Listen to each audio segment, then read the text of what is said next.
What's up for today's video? Samahan niyo ako mag-prepare ng breakfast namin. Tara, samahan niyo ako mula umpisa hanggang dulo. Watch this.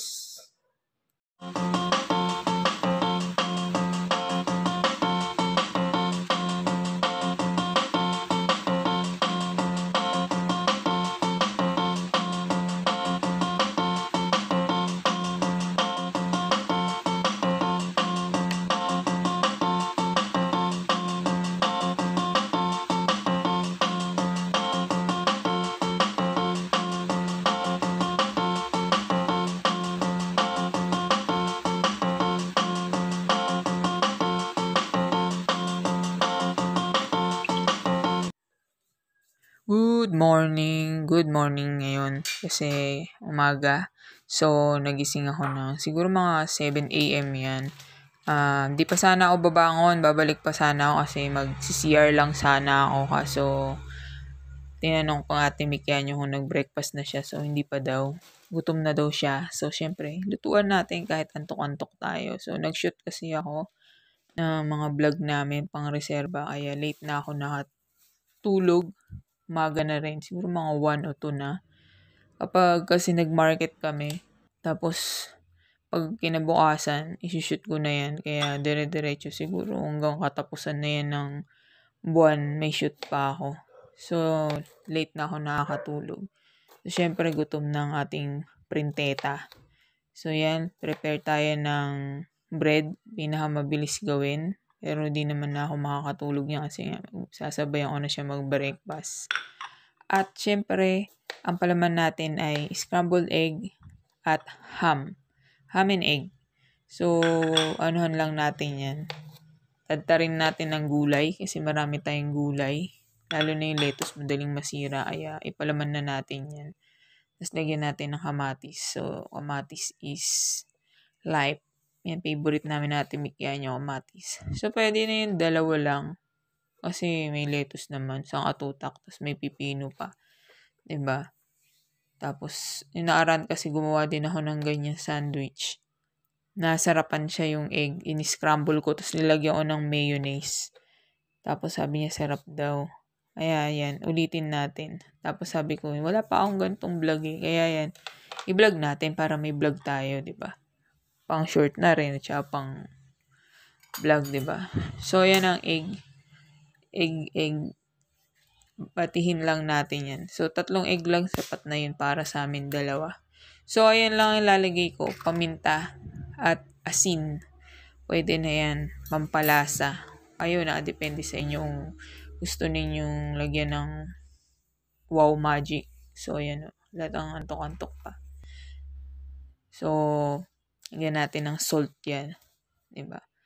Nag-level up na nilalagyan natin ng asin. Diba? Dati, lang yan yung parang bote-bote lang na kung saan-saan. So, yun na lukay ubi namin lalagyan. May lalagyan pala kami ng mga condiments dyan. Pagkatapos yan, lagyan natin paminta. Tapos, ayan, scramble na natin. Bati-batihin lang natin yan. So, ayan. Tapos niyan, masarap yan kapag may hot choco. Diba, tayo ng hot choco. So, ayan, buksan mo natin egg sauce. Tapos, buksan natin, syempre, yung ating galan. At painitin natin yan. At, syempre, lagyan natin ng mantika. Paano tayo magpiprito? Syempre, kung walang mantika, diba? Pero, konti lang. Yung saks lang. So, tingnan niya naman, diba? Inayos ng ate Mikian yung aking kitchen. Pero, sabi niya, pag magpiprito daw ako, tanggalin ko daw yan. Mga bote na yan. Kasi matatalsikan ko daw. Ayaw daw niya magpunas-punas. So, bubuhat-buhatin ko pa, diba? So, ayan. Pinaganda nga niya, pero kailangan daw ayusin ko daw yung huwag daw ako magkalat ng mga langsa-langsa. Diba? Ang daming alam. So, ayan. Inalis ko na yung mga bote, pero mamaya babalik ko din yun. Kasi ito kasi, yung ham natin, medyo, may ice. Hindi tatalsik yan. Tatalsik talaga kasi may tubig. Kaya inalis ko muna yung malagyanan ng condiments. Tapos, prituhin lang natin yan. Saktong prito lang. Yan, para, hindi naman yung sunog. Diba? Kasi di ba pag nasunog yung ham, na siya, dry, tapos walang lasa. So, yan, tama na sa atin yung tag-isa lang kami ng ham. Ayan, binalik ko na yung bote kasi hindi na matalsik. Kasi yung scramble egg, hindi naman yun matalsik eh. Hindi na ako naglagay ng kamatis dun sa scramble natin. Sapat na yung egg lang. Tapos asin paminta, di ba? Kasi lalagyan ko yung scramble egg, lalagyan ko yan ng mayonnaise. Di ba? Yun o, tapos na. Tapos na ang ating pagpiprito. Next na natin dyan yung ating binating itlog. Ayan, batihin pa natin bago natin ilagay dyan. Para mahalo yung mga paminta na bumaba. Ayan. Tapos hindi naman natin, alam mo yung sakto lang yung medyo hindi pa yung itlog. Yung lutong-luto. Yan yung masarap ipalaman eh. Yung saktong-sakto lang. Diba? Yung, kasi kusa naman naluluto yan eh. Kung yung scramble egg natin habang mainit pa. So, yung mga ganyan, okay na yan. Pero kapag hinango mo na kasi yun, kusang naluluto na. Diba? Pero at least, lalagyan natin ng mayonnaise. Medyo, pang cholesterol. Diba? Mataas ang cholesterol yan. May egg na tapos, diba? May mantika pa. O, diba? Tapos, hanguin na natin yan. Tapos, yan nga pala, dyan sa awali. Medyo antok-antok pa ako, no? Medyo antok pa yung sasalita. Pagod na pagod pa kasi yung katawan ko. Tsaka antok pa yung, yung diwa ko. Habang nagdadab. Kasi nga, dire-diretsong puyatan yan. Pag nagsushoot. Tapos, dire-diretsong araw. So, yan, dyan ko naininit yung ating tinapay.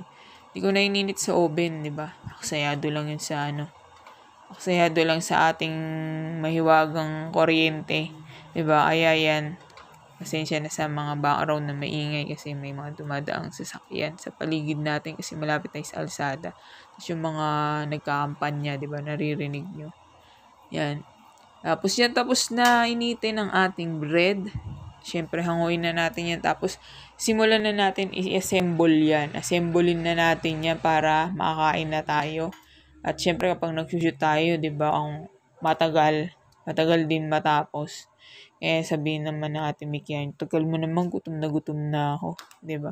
Kasi minsan, shoot ako nga rin, gising ako ng 7 yan. Nagising ako 7, di ba? Minsan matapos ako niyan 9 or 10. Diba? Papunta na sa papunta na kami sa, tawag dito, sa tanghalian. Kaya yan, nagmamadali ako niyan. Mabilisan shoot lang yan. Siyempre, wag na natin paabutin ng 10. Diba? Kailangan mabilis lang. Kaya pahagip-hagip lang. Kasi sayang din kasi kung hindi ko i-shoot. Tinatamad sana ako. Kasi nga, ang dami ko naman na na-imbak na video. Pero sabi ko, sayang din eh. Diba? Sayang din kasi, kailan sipagan, wag tamarin. So, ayan, nilagyan ko na ng mayonnaise yung scramble egg natin. Tapos, ilagay na natin sa ating bread. Yan, iano lang natin yan. Ilatag lang natin yan dyan. Spread lang natin yan. Diba? Tapos, nagiwa pala ako ng cheese. Tapos, gagamit din ako ng cheese whiz din dyan para masarap. So, yan, damihan natin yung ating lettuce. So, maglalagay na ako ng lettuce. So, tadtarin natin ng lettuce. Dahil, syempre, dito tayo sa Baguio, huwag tayo magtipid sa gulay kasi mura naman yung gulay, di ba? Punuin natin ng lettuce yan. Yung talaga yung jawbreaker kapag kinagat na talagang masira yung panga mo sa yung laki ng bread mo, yung sandwich mo, di ba? Hindi mo halos maibuka yung mga mo, ipunit yung jaw mo dyan eh. Tapos yan, naglagay ako ng cheese whiz. Yung cheese whiz, yan yung binibili namin sa Shea. Kasi nga, nasa bote yung binibili ko, lalagay ko pa yun sa piping bag para lang magganyan. Or sa parang bote ng ketchup. Minsan, aksayado pa sa oras, pasalin-salin pa ako, diba? Sabi ko kay Ate Migyan yung bibili siya ng cheese whiz. Yung sa Shea, para gugupitan ko lang ng maliit. Diba? Maliit lang, tapos i-squeeze ko na lang.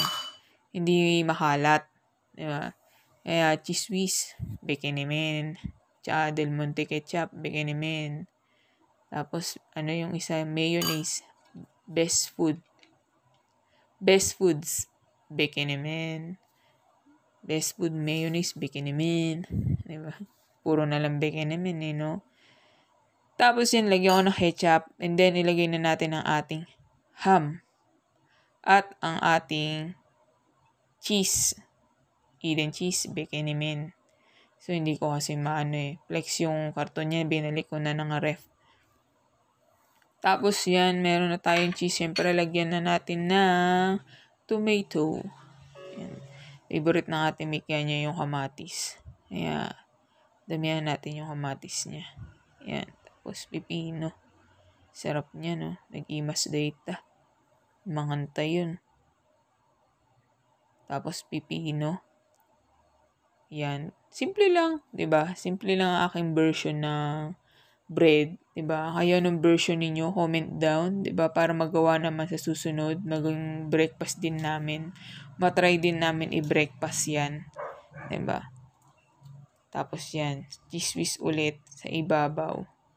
Ang sarap niyan. Pag bibilin mo yan sa labas, ang mahal niyan kasi lettuce pa lang mahal na, 'di ba? Tapos tapal na natin 'yan. Yung palang isang pisngi na tinapal ko na yun, nilagyan uli ng mayonnaise yan. Tapos, ayan na, tapos na. Kakain na tayo. At syempre, tikman muna natin. Tapos, nagtimpla din ako ng hot choco. So, yung sa ating mikyan yung inakyat ko na syempre. Nagtatrabaho kasi sa taas. Pero akit din ako, sasabayan ko siya mag-breakfast. Para kunwari, close kaming dalawa. Kunwari, Kunwari, tropa kami. Diba? Hindi kami galit-galit. Yan, charot lang. So, ayan, nag-hot choco tayo. At, syempre, ayan, ating bread. Meron pa ako dito sa kawali. Yan, ito yung titikman natin. Daming gulay, di ba? Yan yung masarap dito sa Baguio. Kaya gusto ko dito tumira kasi ang ganda dito sa Baguio. Hindi mo titipirin yung gulay mo. Di ba? Ang sarap. Kaya nga pala guys, kung hindi pa kayo na-subscribe, ayan na ating mikya nyo. Subscribe na kayo. Siyempre, huwag nyo kalimutan na i-click ang notification bell button para lagi update sa mga bagong video ina-upload namin. At sa mga hindi pa, mali pala, sa mga na-subscribe pala, naantok pa talaga. Sa mga na-subscribe na, thank you very much. Siyempre, at siyempre, like and subscribe. Ang kulit ko no? Talagang antok pa. So, yun guys. Maraming salamat sa nanood mula umpisa hanggang dulo. At tinapos ang video na to.